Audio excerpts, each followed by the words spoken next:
Bonjour, c'est Patrice Lecomte. Je vous retrouve bientôt sur Passage des artistes avec Thierry Fréré sur Arsène Radio.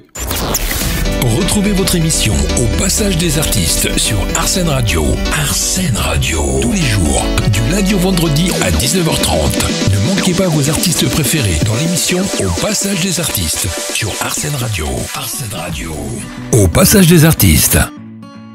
Vous êtes les bienvenus au Passage des artistes sur Arsène Radio. Aujourd'hui, on va évoquer un génie de la littérature, Georges Simenon, un commissaire légendaire avec un cinéaste prestigieux à la filmographie hors norme, plusieurs dizaines de millions d'entrées.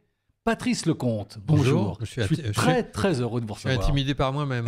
Je suis très heureux de vous recevoir. Patrice, on va parler de Maigret, bien sûr. Le 6e Maigret au cinéma, c'est le vôtre. C'est Gérard Depardieu, que j'ai trouvé sublime. Et je vais même vous dire quelque chose, je l'ai trouvé beau. Très beau. Mais ça, c'est grâce à vous, entre autres, parce que c'est vous qui cadrez vos comédiens. Oui, en effet. Mais vous savez, là, pardon, j'enfonce une porte ouverte et c'est vraiment un lieu commun, un cliché. C'est navrant, mais la beauté, elle est intérieure. Et c'est vrai que Gérard, qui ne s'aime pas du tout physiquement, je me souviens d'un plan dans le café, je lui avais dit, tu te regardes dans le miroir du café, il m'avait dit, j'aime pas me regarder, j'aime pas me voir, je ne m'aime pas. Mais c'est vrai qu'il est beau. C'est vrai qu'il est beau parce qu'il y a quelque chose qui émane de sa personne, de son regard, de ses silences, de l'attention qu'il a pour les autres. Et tout ça, ça le rend très beau. Transporte, il le transfère sur son visage. Oui, parce qu'il y a quelque chose qui revient à la surface en permanence avec lui, qui est son humanité. Le mot est galvaudé aussi, mais c'est vrai que c'est ça. Oui. Et c'est ça qui est magnifique. Moi, j'ai été très, très ému de le filmer. De filmer sa grande carcasse cabossée. C'est ça. Émouvant. Alors, justement, vous me tendez la perche, parce que c'était ma première question, entre autres. Lorsque, pour la première fois de votre vie, vous êtes trouvé sur votre plateau, avec face à vous Gérard Depardieu, la seconde où vous avez dit « Moteur, silence, on tourne ». Est-ce que vous avez été impressionné ? Non. Non, je n'ai pas été impressionné, mais parce que rien ne m'impressionne. Je sais ce que j'ai à faire, j'aime les acteurs se rendent compte que je les aime, que je suis pas... Et c'est pas bien d'être impressionné, parce qu'on perd ses moyens et tout. Et moi, je travaille pour la première fois de ma vie, en effet, comme vous l'avez dit, avec un très grand acteur pour lequel j'ai une admiration folle, mais j'ai plus que d'admiration, j'ai infiniment d'affection pour cet homme-là, pour toutes ses fêlures, toutes ses zones d'ombre, tout ce qu'il est, tout ce qu'il trimballe.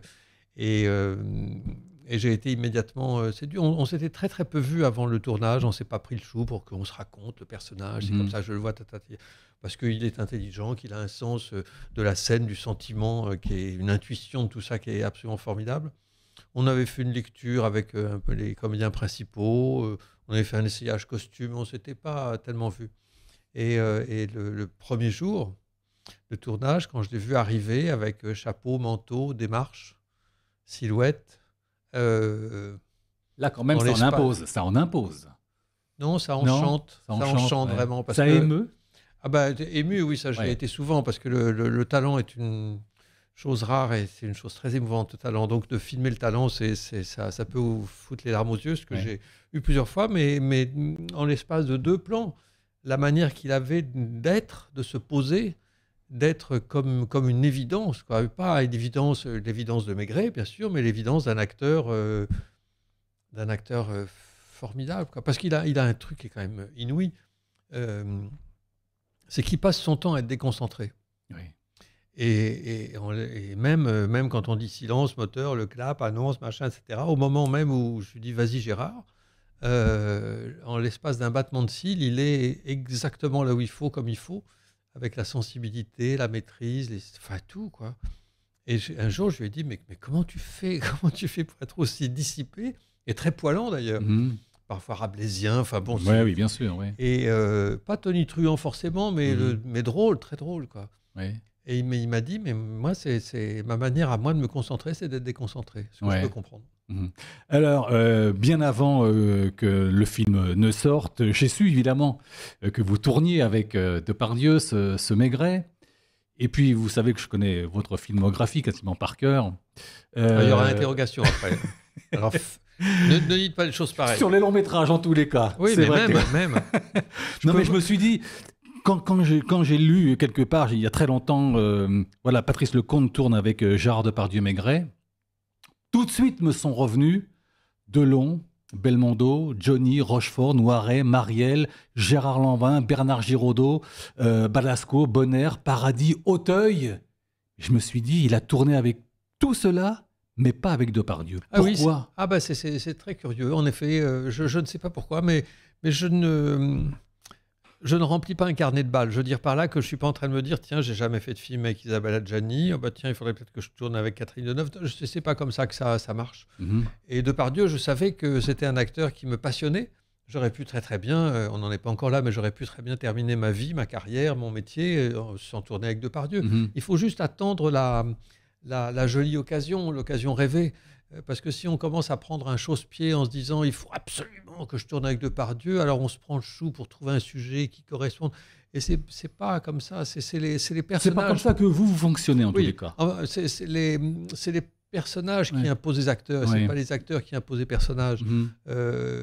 Mais là, quand on s'est retrouvé avec Jérôme Tonnerre à écrire ce Maigret, au début on l'a écrit avec une innocence formidable, on ne pensait pas à un acteur. Mais enfin bon, on ne peut pas écrire Maigret sans penser à un acteur. Et assez vite, on s'est dit, voilà, ce serait formidable que Depardieu.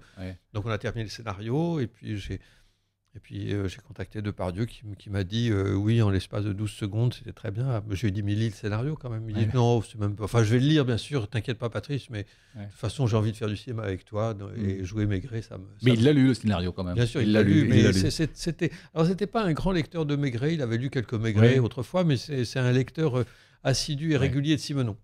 Donc il savait dans quel univers on allait traîner. Alors, plongeons dans l'histoire. Votre Maigret, c'est donc l'adaptation d'un des Maigrets de Georges Simenon. Maigret et la jeune morte. Alors, Maigret enquête dans le quartier des Batignolles, à Paris. C'est une enquête, mais c'est aussi une quête, quelque part. Ah oui, bien sûr. Moi, c'est ce qui nous a, quand on s'est plongé dans certains Maigrets avec Jérôme Tonnerre, on avait déjà écarté tous les Maigrets qui ne se passaient pas à Paris. Moi, je veux que ce soit un Maigret parisien. Bon, c'est comme ça limitait un peu les investigations. Et quand on est tombé, c'est Jérôme Tonnerre qui est tombé sur Maigret, la jeune morte, et qui m'a dit, je crois qu'on a notre Maigret, le roman adapté. Et je l'ai lu aussitôt le soir même. Et le lendemain matin, je lui ai dit, mais cherchons pas ailleurs. Mais parce que effectivement, c'est une enquête, mais sur un plan émotionnel qui est une enquête très riche et très rare. Et une jeune fille de moins de 18 ans est trouvée en robe du soir, poignardée, square des Batignolles, et personne ne sait qui c'est, ni comment elle s'appelle, ni d'où elle venait, ni où elle allait, pourquoi elle avait cette robe. Et l'enquête, enfin la quête, vous avez raison, de Maigret, c'est davantage de savoir qui était cette fille, donc de s'intéresser à la victime plutôt qu'à qui a fait le coup, qui l'a poignardé, tout ça. Non pas qu'on s'en foute, parce qu'il faut bien savoir qui a fait ça, bien sûr, et comment et dans quelles circonstances. Mais moi, ça m'a touché beaucoup, parce que le Maigret lui-même a eu une fille qui est morte, qui aurait eu le même âge que cette victime. Donc il y a un rapport père-fille, il y a un trouble qui est formidable, quoi. Alors, il y a l'un des aspects très, très importants dans tous vos films, mais dans ce Maigret-là en particulier, que j'ai particulièrement observé, c'est la lumière. Et grâce à la lumière, grâce à la couleur, vos personnages, vos comédiens prennent davantage de relief. C'est-à-dire que c'est une question, ça m'a toujours captivé, ça, les moments où on fait des repérages avec le décorateur, le chef opérateur, et où on se pose cette question de base, d'où vient la lumière, comment sera la lumière, et si on n'arrive pas à répondre, si j'arrive pas à répondre à cette question, d'où vient la lumière, alors je dis non, on ne peut pas tourner là, ça n'ira pas. Et c'est vrai que de trop éclairer les choses, c'est trop dire les choses.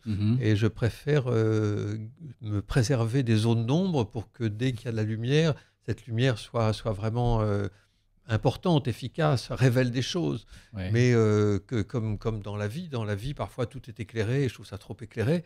Et j'aime bien quand il y a des zones d'ombre. Et il y en a beaucoup d'ailleurs, et humainement et bien sûr. cinématographiquement. Oui, alors les zones d'ombre visuelles sont la métaphore idéale des zones d'ombre de chaque personnage, bien entendu.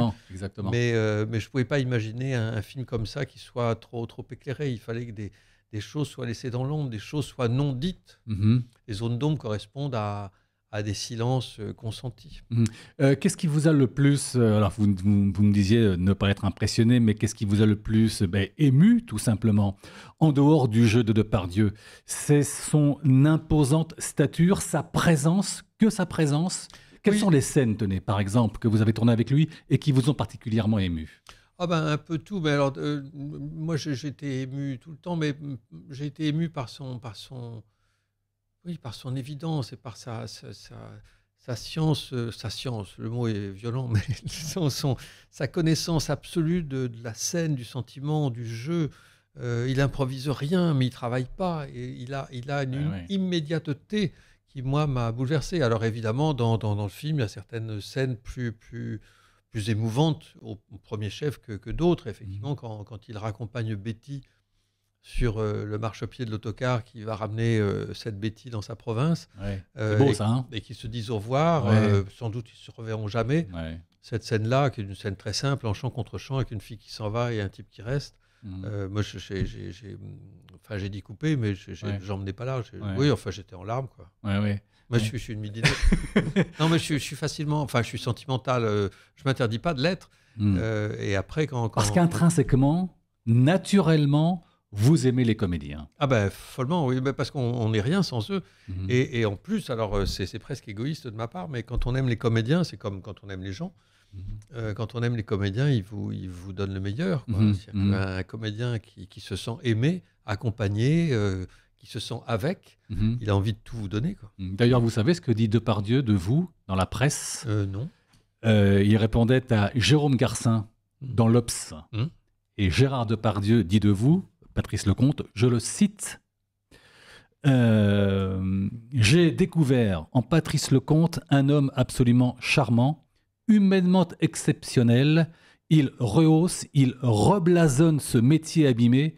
Il m'a réconcilié avec le grand écran. En fait, je l'avais lu, mais je voulais que vous le lisiez. Oui, j'ai lu ça. Ce qui est bien quand on lit un journal avec des déclarations aussi flatteuse, c'est qu'on peut rougir tranquillement, personne ne le voit. Pourquoi ce roman de Simenon? Il y a eu 75 romans de Simenon. Pourquoi celui-ci, la jeune morte?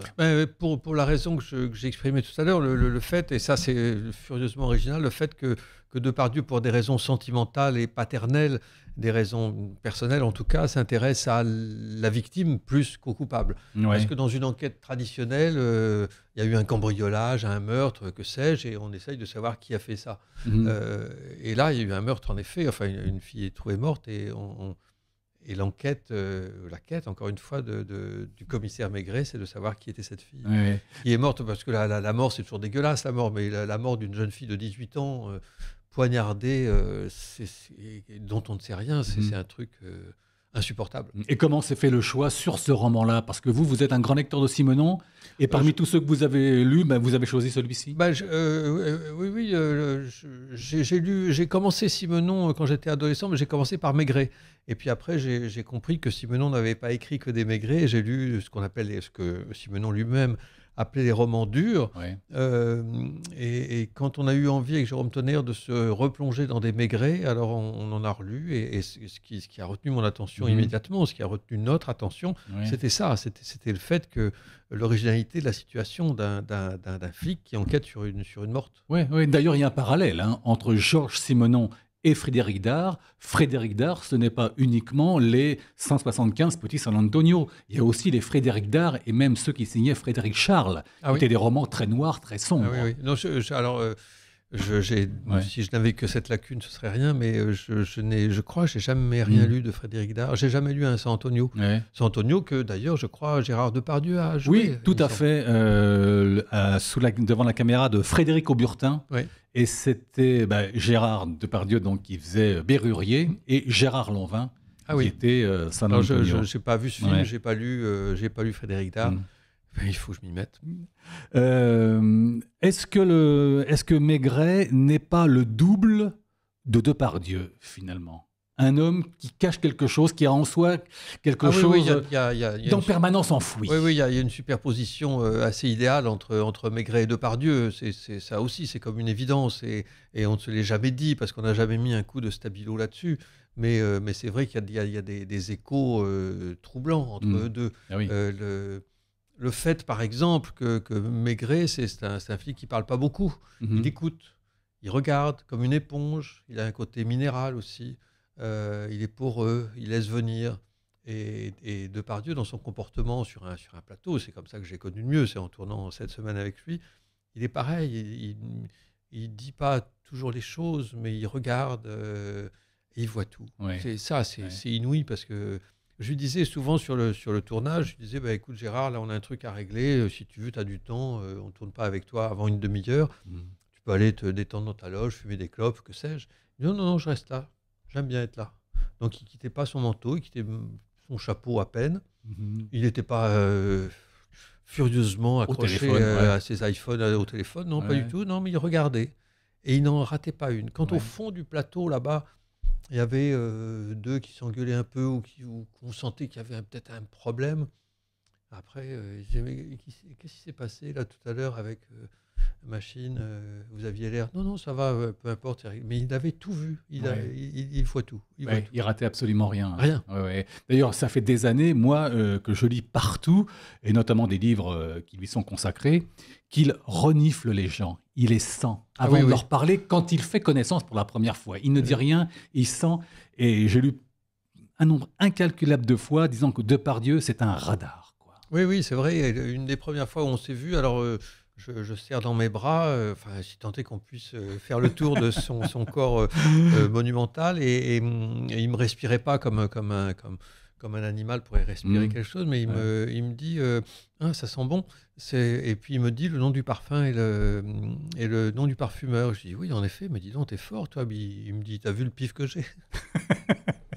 Alors, je voudrais qu'on parle de vos actrices aussi. Oui, J'aimerais qu'on parle de vos comédiennes, Aurore Clément, Jade Labeste, Mélanie Bernier, Clara Antunes, Anne Loiret, qui est une comédienne formidable, qu'on ne voit pas suffisamment, qui joue la femme de Maigret.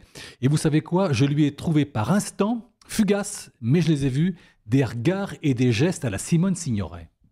Ah oui. Chez elle. Oui, mais quand elle s'occupe de lui, qu'elle lui remet le revers du manteau. La grosse différence, c'est que je crois qu'elle boit beaucoup moins. Mais c'est une très grande comédienne. Ah oui, formidable. Ils sont parfaits tous les deux, là. Et les jeunes actrices, les jeunes, j'ai rien découvert, puisque c'est pas moi qui... Mais Jade Labeste, par exemple, c'est son premier film. Ouais. Elle a fait le conservatoire, et puis elle s'est retrouvée devant Depardieu. Elle avait sans doute le trac un peu, mais Depardieu... Qui juge très joliment les gens et très rapidement. Il se rend compte à qui il a affaire. Exactement. Très vite. Aussi bien dans la vie que il repère les enflures, il repère les gens sérieux, il repère les gens chaleureux. Enfin, il repère tout. Et il a compris dans l'espace de 2 plans que Jade Labeste était largement à la hauteur. Il a eu un plaisir fou à jouer avec elle. Et j'ai eu, oui, c'est vrai, Aurore Clément, je la connaissais sans la connaître. Et je me suis dit, mais voilà, c'est parfait. Elisabeth Bourgine, qu'on n'avait pas vue depuis quelque temps. Et oui, bien sûr. Je la connais dans la vie, et je lui ai dit, c'est pas grand-chose, c'est une journée de tournage, mais j'adorerais que tu fasses cette personne. Et ça, c'est des plaisirs comme ça de retrouver de loin en loin des comédiens qu'on a fréquentés, qu'on a perdu de vue, ou que d'autres ont fait tourner, mais pas nous-mêmes. Oui, c'est tellement agréable de... C'est un peu comme si on organisait un orchestre, quoi. C'est-à-dire que même s'ils ne jouent pas ensemble, tous, comme un orchestre joue ensemble, malgré tout, il faut que ça sonne juste et qu'il y ait une espèce de diapason. Une harmonie. Une harmonie, oui, un diapason, une harmonie qui accorde un petit peu tout le monde. Parce que et là, je suis ravi parce qu'il y a... Enfin, je me vante un peu, hein, c'est pas bien. Mais je ne trouve pas qu'il y ait de fausses notes.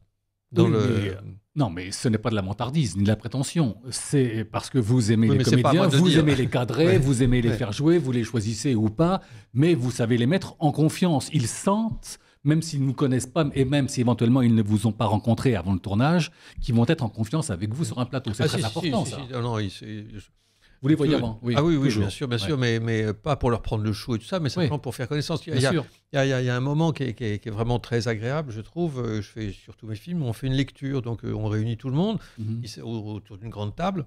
Même ceux qui ont que quelques répliques et tout ça, mais c'est pas tellement pour les entendre jouer, parce que je leur demande de pas jouer, mais juste de lire. En fait, c'est un prétexte pour qu'on soit tous ensemble et qu'on se connaisse un peu, parce que vous savez, on tourne, mettons, 7 ou 8 semaines.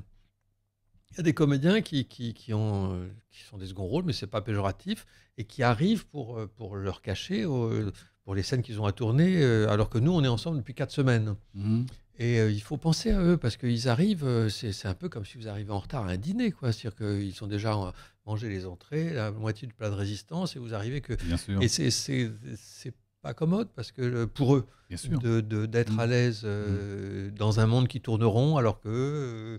ils savent qu'ils vont être regardés. Ah bon, c'est elle qui fait la concierge. Alors voyons voir comment elle fait la concierge. Et alors il faut les entourer plus que les autres, évidemment. Est-ce qu'il est difficile, et là quand même, je réemploie le terme, intimidant, malgré vos 2 carrières respectives, la vôtre et celle de Gérard, d'un moment de dire à Gérard Depardieu, écoute, elle n'est pas bonne, on va la refaire. Et de le faire 2, 3, 4, 5 fois peut-être? Non, alors pas 2, 3, 4, 5 fois, parce que je lui avais dit d'emblée, tu sais, moi, j'aime pas faire beaucoup de prises. Si j'étais là, alors il m'a dit, j'adore, comme ça, il savait, et comme tous les autres d'ailleurs, il savait qu'il pouvait être au mieux du mieux, au taquet. J'aime pas l'expression, mais bon, dès la première prise. Il y a plein de plans dans le film pour lesquels on n'a fait qu'une prise, et je lui disais, on en fait une deuxième, mais il me dit, non, je crois pas. Et je lui dis, je crois pas non plus, c'est parfait, plan suivant. Et ce qu'il y a, c'est qu'il était très à l'écoute, parce que la confiance circulait entre nous. Et quand j'allais le trouver en disant on va en faire une, parce qu'il me dit oui, je sais, t'as raison. parce qu'il sent tout. Il sait ce qu'il fait, il sent les choses. Et même si c'est un petit rien du tout, il n'y a pas besoin de lui dire celle-là n'est pas bonne, on en fait une. Et puis il n'y a pas de discussion. Il sait, il fait confiance, et puis il se rend compte des choses, quoi. 2 mots aussi sur André Wilms. dont c'était le dernier film. Oui. Moi, j'étais très, très, très bouleversé de... Je ne savais pas qu'on allait le perdre si vite, quoi. Ouais. Enfin, il était magnifique, quoi. Alors, je le retrouvais parce que on avait fait Simenon déjà. On avait fait Monsieur Hir. Il était dans Monsieur Hir. Il faisait cet inspecteur si singulier. J'avais adoré cet acteur. On s'était jamais revus. Et quand j'ai pensé au rôle de Kaplan, je me suis dit ce serait formidable qu'André Wilms s'accepte. Je suis allé le trouver. Il sortait d'une maladie un peu longue, les poumons, des trucs. Enfin bon. Et puis il a été dans le film, et c'est vrai qu'à la fin... Il est magnifique là, dans la scène, courte scène, mais il est beau. Hein. Oui, parce qu'à la fin, quand il dit à Maigret, quand on perd un enfant, on perd tout, il reste rien que la nuit. Et que Maigret lui répond, je sais, monsieur Kaplan, je sais. Exactement, ouais. Ça remue mais bien sûr, ça remue, mais évidemment. Mais oui. Est-ce que vous croyez vraiment que Gérard Depardieu quittera un jour la France ou définitivement le cinéma, un métier quand même qu'il malmène souvent dans les propos, quoi? Parce qu'il tourne beaucoup, hein, quand même. Il tourne beaucoup, mais alors souvent on se dit, mais je me suis dit moi-même, avant de le connaître mieux, avant de le connaître tout court, je me suis dit, mais pourquoi il tourne des films qu'il n'a pas besoin de tourner? Enfin, qu'est-ce que ça veut dire? Il peut ne pas faire ce film, franchement, celui-là ou celui-là. Et est-ce qu'il a à ce point besoin d'argent? Mais non, c'est pas ça du tout.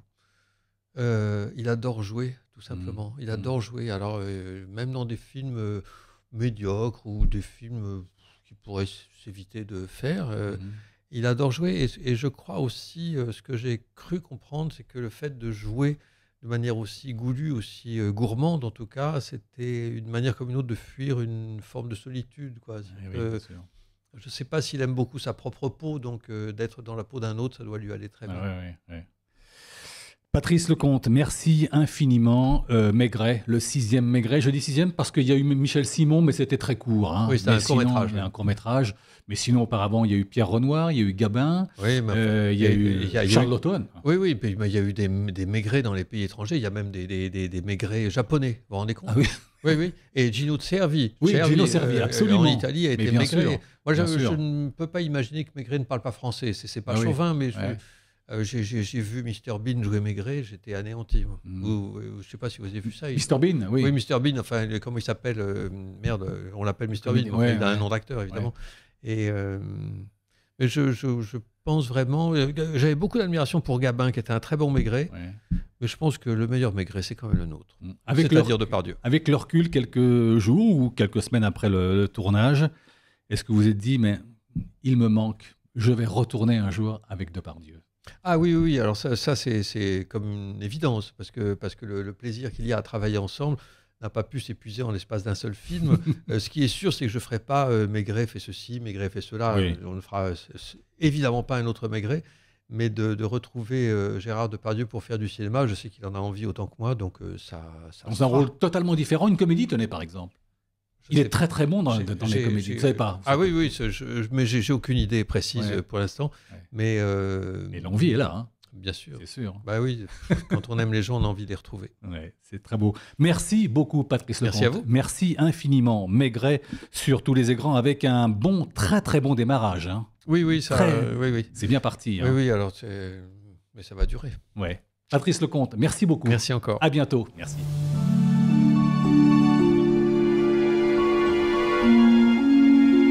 La victime non identifiée, le sexe féminin. On relève 5 plaies par arme blanche. Les coups ont été donnés de manière désordonnée à bout portant. Qui est chargé de l'enquête? Maigret, brigade criminelle 36 quai des Orfèvres. Quelqu'un a voulu faire disparaître cette jeune fille inconnue, mais elle a forcément laissé des traces, là, quelque part. Comment vous faites pour qu'ils parlent, vos suspects? Rien. Je les écoute. Mon devoir est de chercher ce qu'on appelle la vérité. Ça vous intéresse vraiment que je vous raconte ma vie? Ça m'aide un peu à comprendre, une fille comme toi. Elle s'appelait Louise. Pourquoi avez-vous dit elle s'appelait? J'ai entendu une auto s'arrêter. Concentre-toi sur les chauffeurs de taxi, surtout ceux qui font la nuit. C'est pour la fille morte que vous faites tout ça? Il faut se protéger, ne pas être insensible. Quand on perd son enfant, on perd tout. Il n'y a plus rien, vous savez. Je sais, monsieur Kaplan. À la longue, c'est obligé, tu te forges une carapace. Puis un jour, au détour d'une affaire banale, t'es touché par un détail. Alors, toutes tes certitudes s'effondrent d'un coup.